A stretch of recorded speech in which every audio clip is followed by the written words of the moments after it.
Hi welcome to డేకా media. నేను మీ శీలం శివభాస్కరయ్య. So ఈరోజు promo అన్నది చాలా అంటే చాలా లేటుగా వచ్చింది. లేటుగా ఎందుకు వచ్చింది అని ఈ ప్రోమో చూసినాకనే అర్థమైపోయింది. ఎందుకు లేటుగా వచ్చింది అంటే గనక బిగ్ బాస్ హౌస్‌లో ఈ సీజన్‌లో ఫస్ట్ టైమ్ ఒక లవ్ స్టోరీ అన్నది క్రియేట్ అయింది. అది కూడా యాస్మికి అండ్ నిఖిల్‌కి ఒక లవ్ స్టోరీ అయితే క్రియేట్ అవుతుంది అన్నటువంటిదైతే స్టార్ట్ అయింది. బట్ మనము ఎక్స్‌పెక్ట్ చేసింది సోనియాకైతే ఎక్స్‌పెక్ట్ చేస్తున్నాము. సోనియా ఈ ఆపర్చునిటీ మిస్ అయితే చేసుకుంది అని అనొచ్చు. బట్ ఇక్కడ కూడా మనం మణికంఠకే పంచులే పంచులు పడ్డట్టున్నాయి. బాగా పడ్డట్టున్నాయి. అది ఈరోజు ఎపిసోడ్‌లో మనకి క్లియర్ కట్‌గా అయితే మనకి కనబడతాది, వినబడతాది కూడా. మనం మస్తు ఎంటర్‌టైన్ అయితే అవ్వచ్చు. సో యాజ్ టీజ్‌గా ఈ ప్రోమోలో ఏముందో నేను మీకు ఎక్స్‌ప్లెయిన్ అయితే చేస్తాను. సో ఇక్కడ కిరాక్ సీత, నిఖిల్ మాట్లాడుకుంటా ఉంటారు. నువ్వు ఈ హౌస్‌లో ఎవరిని ఫ్లర్ట్ చేస్తున్నావు అని కిరాక్ సీత నిఖిల్‌ని అయితే అడుగుతది. మనవాడు స్మార్ట్‌గా చెప్తాడు. ఏమని చెప్తాడయ్యా అంటే గనక నేను నీకు తప్ప ఎవరితో మాట్లాడతాను అని.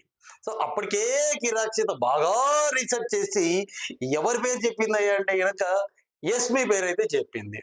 సో లేదు, లేదు, లేదు, లేదు నేను నీతో తప్ప ఎవరితో మాట్లాడను అంటాడు. ఒకసారి కన్ఫర్మ్ చేసుకుందామా అంటది. అప్పుడు ఇమ్మీడియేట్‌గా ఎస్మికి కాల్ చేస్తారు. ఎవరు నైనిక అండ్ కిరాక్ సీత. అక్కడి నుంచి దన్నుమని అదేదో రన్నింగ్ చేసుకుంటూ వచ్చేస్తదన్నట్టు మన యస్మి. వచ్చి దన్నుమని అక్కడ నిఖిల్ పక్కనే కూర్చుంటది. సో మ్యాటర్ ఏంటి అని తెలుసుకుంటే కిరాక్ సీత క్లియర్ కట్‌గా ఎక్స్‌ప్లెయిన్ చేస్తది. నిఖిల్ నిఖిల్ నిన్ను ఫ్లర్ట్ చేస్తున్నాడని నా డౌటు అన్నటువంటిది. ఇది కరెక్టా కాదా అని. ఇక్కడనే మనకైతే చూసేవాడికి సస్పెన్స్ అయితే ఓ రేంజ్‌లో మనం ఊహించుకుంటా ఉంటాము. ఆ ఊహించుకునేటప్పుడే ఒక డిఫరెంట్ ఆన్సర్ చెప్పింది మన యస్మి. ఆ డిఫరెంట్ ఆన్సర్ ఏంట్రయ్యా అంటే గనక నేను తనను ఫ్లర్ట్ చేసినాను, తను నన్ను ఫ్లర్ట్ చేసినాడు. వీళ్ళలో మా ఇద్దరి మధ్య కామన్‌గా నడుస్తుంది అన్నటువంటిది ఒక బాంబ్ అయితే డమ్‌మని వచ్చింది. సో మేము కూడా చూసేటప్పుడు డర్రుమని తిరిగినామన్నట్టు. సో అది ఈ ఆపర్చునిటీ యాక్చువల్లీ సోనియా కొట్టేస్తదని అందరం అనుకున్నాము. ఎందుకంటే సోనియా చాలా సార్లు మన నిఖిల్‌ని ఫ్లర్ట్ చేయడము, ఏదన్నా బాధపడితే ముందే పోయి సానియా నిఖిల్ తోటి గుసగుసలు, హగ్గులు ఇవన్నీ కూడా మితిమీరినవి మనం చాలా చూసినాము. మరి వీళ్ళిద్దరి మధ్యన ఈ బాండ్‌ను మన ఎవరు సోనియా ఎలా తీసుకుంటది అన్నది మనము అక్కడ అంటే ఈరోజు ఎపిసోడ్‌లో అయితే చూడొచ్చు. మరి అంతలోనే మరి ఏమైందో అక్కడ నిఖిల్ నువ్వంటే కూడా నాకు ఇష్టమే అని కిరాక్ సీతన్ అన్నట్టు ఉన్నాడు. అక్కడేదో ఎన్నో రోజుల నుంచి వాళ్ళిద్దరి మధ్య లవ్ నడుస్తున్నట్టు, ఆ మధ్యలో మన కిరాక్ సీత దూరినట్టు, ఆ దూరిన దానికి ఆమె యస్మి చాలా సీరియస్‌గా అక్కడి నుంచి వెళ్ళిపోతా ఉంటది. What a drama! What a drama Yashmi అయితే. మహానటి ప్లస్ బిరుదు అయితే గనక మన బిగ్ బాస్ హౌస్‌లోంచి బయటికి రాంగానే ఇచ్చి పారదోబ్బొచ్చు అన్నట్టు. అంత క్లియర్ కట్‌గా అంత నటన అయితే చేస్తా ఉంది మన యస్మి. ఇక్కడ సో ఇక్కడ మళ్ళా అండ్ పృథ్వీ అండ్ సోనియా ఇద్దరు బాగా కూర్చొని ముచ్చట్లు ఆడుకుంటా ఉంటారు. ఆ ముచ్చట్లు ఆడుకునేటప్పుడే మళ్ళా సోనియా పృథ్వీని అడుగుతాదన్నట్టు.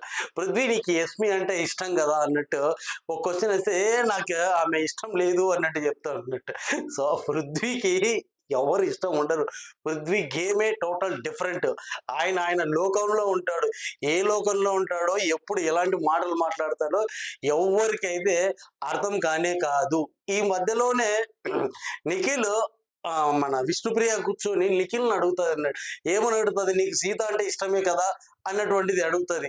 అడిగినప్పుడు ఆబ్వియస్‌లీ మేబీ ఓకే అన్నట్టు అక్కడ చెప్తాడు. యస్మి అక్కడి నుంచి మళ్ళా ఇంకోసారి పరారైపోతది. అక్కడ క్లియర్ కట్‌గా అన్నది అర్థమైపోతా ఉంది. సో కిరాక్ సీత ఇక్కడ మన నిఖిల్‌ని అడుగుతా ఉంటదన్నట్టు. ఏమని? నీ ఆట తెలుసుకోవాల్సిన అవసరమే లేదు. నువ్వు ఏది కూడా చెప్పట్లేదు అన్నటువంటిది అంటూ ఉంటది. అక్కడనే మనోడు నిఖిల్ అంటాడు, నువ్వెప్పుడు నన్ను అడగలేదని. అక్కడ ఉన్నటువంటి అబ్బాయి ఇమ్మీడియట్‌గా ఇదే మిస్‌కమ్యూనికేషన్ అని. సో అక్కడ ఫుల్ ఖుషి, ఇంక ఆటలు, పాటలు, నవ్వులే నవ్వులు. ఇది కదా మనకు కావాల్సింది బిగ్ బాస్ హౌస్‌లో. ఎప్పుడు చూసినా కొట్టుకోవడము, తిట్టుకోవడము అవి కాకుండా నవ్విచ్చేదైతే గనక సూపర్ కామెడీ ఒకానొక రేంజ్ వరకు వెళ్తుంది అని అనుకోవచ్చు. దెన్ తర్వాత రెండో టాస్క్ అంట, ఇది లగ్జరీ బడ్జెట్ కోసం రెండో టాస్క్. సో రెండో టాస్క్ లో వచ్చేసి మంచి తావేలు డ్రెస్ వేసేసి అక్కడ ముందర ఒక దాన్ని ఏమంటారు క్యాబేజ్ పెట్టి దాన్ని తలతో హెడ్తో తోసుకుంటూ పోయే గేమ్ అయితే పెడతాడు. సూపర్. యాక్చువల్లీ ఈసారి బిగ్ బాస్ కొంచెం డిఫరెంట్ గా గేమ్స్ అయితే క్రియేట్ చేసినాడు అనుకోవచ్చు. ఇదైతే కనుక కంప్లీట్ గా ఫిజికల్ టాస్క్ అని అనుకోవచ్చు.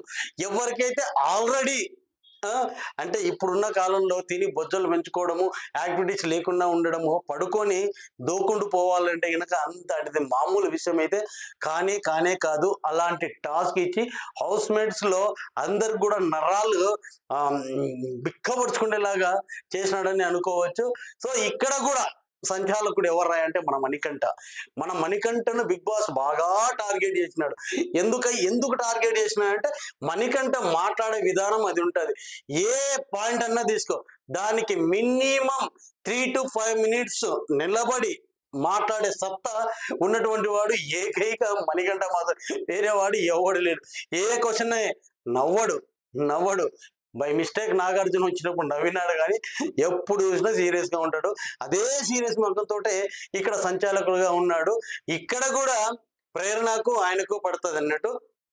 సో ఆ ప్రేరణ అంటున్నాడు ఇక్కడ క్యాబేజీలే లేవు అని, ఉన్నాయి అని చెప్పేసి మణికంఠ అరుస్తూనే ఉంటాడు. సో మణికంఠ అరుస్తూనే ఉంటాడు, అక్కడ ఏం లేవు అన్నాడు. ఫైనల్ గా ప్రేరణ గట్టిగా అరుస్తుంది, నువ్వు సంచాలకుడుగా వేస్ట్ అని చెప్పేసి. ఈయన కూడా లేదు, నా సంచాలకుడు డెసిషన్ ఫైనల్ అన్నటువంటి చెప్తాడు. తొక్కలో సంచాలకుడు అని ఇంకొక మాట అంటది. That is wrong word. Bigg Boss house లో ఇలాంటి వర్డ్స్ అయితే వాడకూడదు. ఆ వర్డ్ వాడి కొంచెం నెగిటివ్ అయితే తీసుకుంది ప్రేరణ ఈ ప్రోమోలో. సో గైస్, నెక్స్ట్ మేబీ ఇంకొక ప్రోమో రావచ్చు అని నేను అనుకుంటున్నాను. వచ్చినా రాకున్నా కూడా ఈ రోజు మనకి ఫుల్ ఆఫ్ ఎంటర్టైన్మెంట్ అనేది బిగ్ బాస్ లో మనకి కనపడుతుంది. Please watch today Bigg Boss 8 Telugu season. Thank you.